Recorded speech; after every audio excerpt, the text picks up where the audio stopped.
पाकिस्तान और IMF के मुज़ाकरात का आगाज़ हो गया है। मज़ीद तफ़सीलात जान लेते हैं बोल न्यूज़ के नुमाइंदे उमर हयात से। उमर बताइए।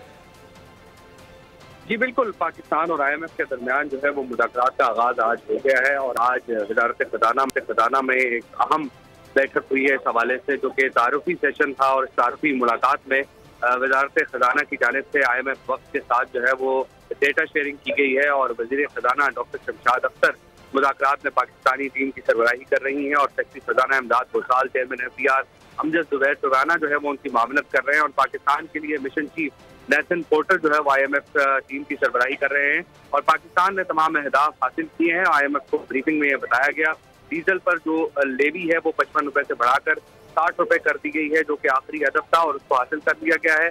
और गैस के रेट बढ़ाकर अहम तरीन हदफ भी हासिल कर लिया गया है। पाकिस्तान की जानिब से हासिल किए गए अहदाफ के हवाले से IMF को बताया गया है। बहुत शुक्रिया उमर हयात इन तफसीलात के लिए। सब्सक्राइब करें और बेल दबाएं ताकि कोई खबर रह न जाए।